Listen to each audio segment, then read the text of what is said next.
Baiklah, saya yang bernama Erni Ersi Burian. Di sini saya akan mempresentasikan judul saya, yaitu Strategi Pengembangan Daya Tarik di Kabupaten Karo, khususnya di Bukit Gundaling.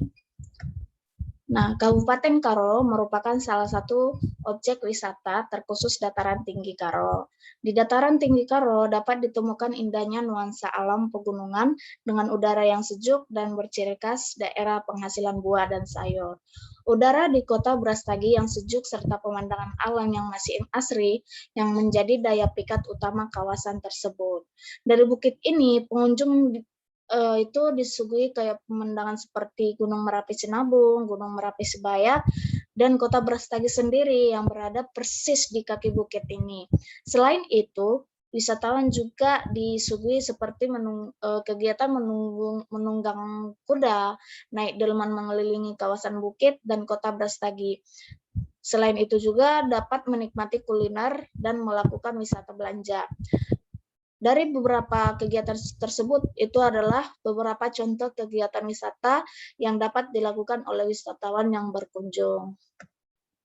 Nah, di sini ada 3 konsep wisata atau potensi wisata, yaitu ada 3 potensi, yaitu potensi alam, potensi budaya, dan juga potensi buatan. Nah, di sini saya akan menjelaskan satu persatu, yaitu yang pertama itu potensi alam. Dari Bukit Gundaling ini kita dapat melihat keindahan alam dari Bukit Gundaling itu sendiri dan pemandangan kota Brastagi yang juga didukung oleh pemandangan Gunung Sinabung dan Gunung Sidabayak yang masih aktif menjadi potensi alam yang paling utama.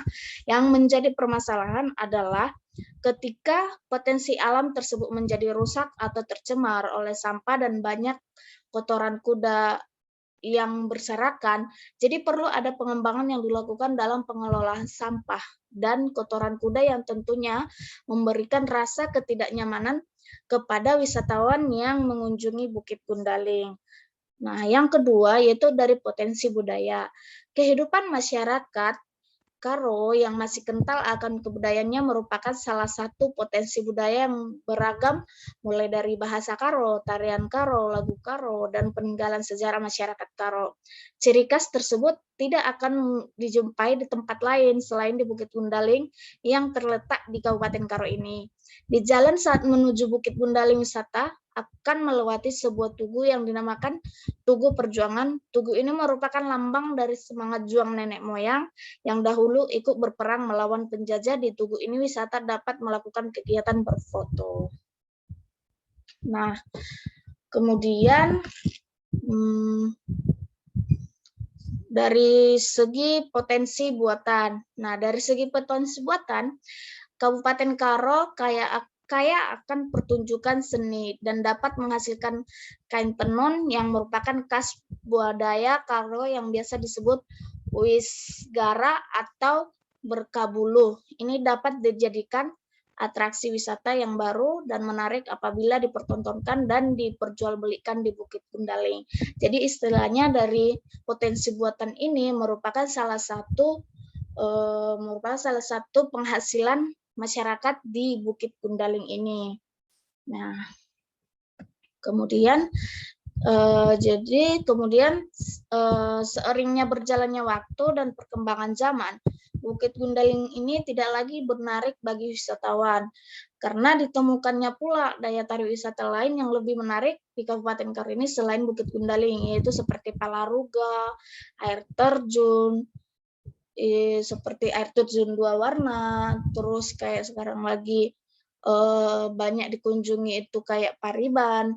Nah, dari situ kita bisa melihat bahwa sudah tidak banyaknya para wisatawan yang mengunjungi Bukit Gundaling ini. Berarti ada beberapa hal yang membuat Bukit Gundaling ini menjadi tidak menarik di mata wisatawan.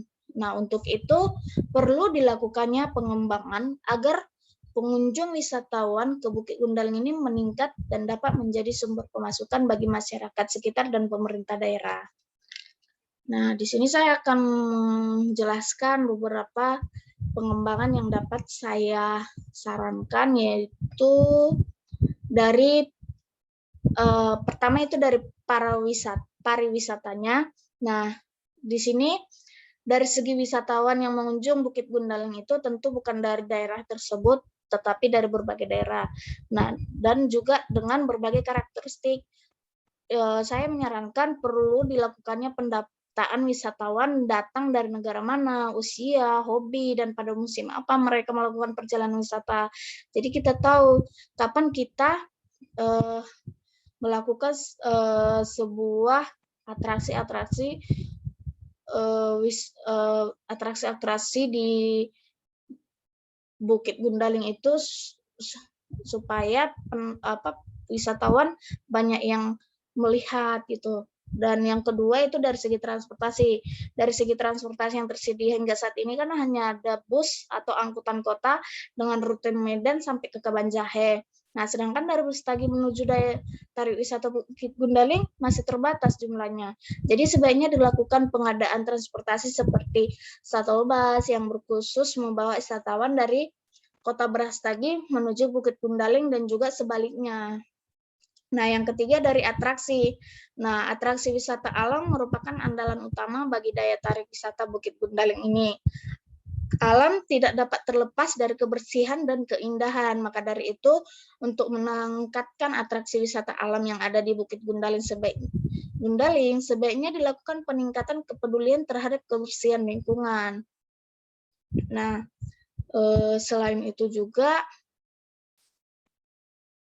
Tanah Karo juga memiliki begitu banyak atraksi budaya yang dapat menambah atraksi yang disuguhi di Bukit Gundaling, mulai dari tarian, nyanyian, cerita-cerita bersejarah yang sangat menarik. Dapat diadakan pentas seni yang menampilkan tarian khas daerah Karo seperti tarian Lima Serangkai, Nuan Page, dan Gundala-Gundari lokasi sekitar Bukit Gundaling.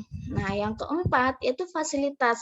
Saat ini salah satu pelengkap fasilitas kegiatan wisatawan adalah adanya beberapa kedai kopi di sekeliling Bukit Gundaling dengan pemandangan alam yang indahnya yang menyediakan makanan ringan, kopi, dan teh. Namun ini masih kurang menarik karena tidak adanya disertai makanan pokok seperti nasi dan lauk pauk khas Tanah Karo tentunya akan menambahnya kegiatan wisata yang dapat dilakukan di Bukit Gundaling. Jadi tidak hanya tempat atau bangunan restoran atau kafe yang lebih baik, tapi juga disertai dengan menu kuliner khas dari Tanah Karo tersebut. Nah, yang kelima itu informasi dan promosi. Nah, dengan perkembangan zaman, penggunaan blog dan website sudah baik dalam melakukan promosi keluar daerah. Namun dibutuhkan informasi yang terus diperbarui agar calon wisatawan dapat mengetahui dengan pasti informasi mengenai Bukit Gundaling. Nah, zaman sudah semakin berkembang, dibutuhkannya teknik yang lebih terdepan, lebih tahu bagaimana cara melakukan promosi yang baik dan gampang diterima oleh wisatawan. Itu seperti sekarang ini ada dia dari Facebook, Twitter, dan Instagram. Jadi kita seperti memperkenalkan kembali daya tarik wisata Bukit Gundaling ini. Nah, yang terakhir yaitu dari perumusan kebijakan. Nah, dari perumusan kebijakan, pemerintah daerah yang berwenang selayaknya mulai merumuskan kebijakan-kebijakan baru yang bertujuan untuk pengembangan Bukit Gundaling, misalnya kayak kebijakan dalam bekerja sama dengan pihak ketiga atau investor. Nah, itu saja. Di sini saya akan memberikan saran untuk pengembangan daya tarik Bukit Gundaling, yaitu yang pertama, daya tarik wisata Bukit Gundaling perlu dibenahi di beberapa sektor. Selayaknya pemerintah memperhatikan dan mulai merancang pengembangan yang bertujuan terciptanya kembali daya tarik Bukit Gundaling yang menarik minat wisatawan untuk berkunjung dan yang pada akhirnya juga menguntungkan bagi pendapat daerah dan perekonomian masyarakat lokal. Dua, masyarakat lokal sekiranya beramat-tamat kepada wisatawan dan menguasai bahasa asing agar dapat berkomunikasi dengan baik dengan wisatawan mancanegara. Dengan adanya peran serta masyarakat dapat pengembangan daya tarik wisata Bukit Gundaling, maka akan terlaksananya kemajuan dan perkembangan pesat pada kawasan wisata ini. Masyarakat pun akan terbantu perekonomiannya. Baiklah, terima kasih. Sekian presentasi saya. Terima kasih.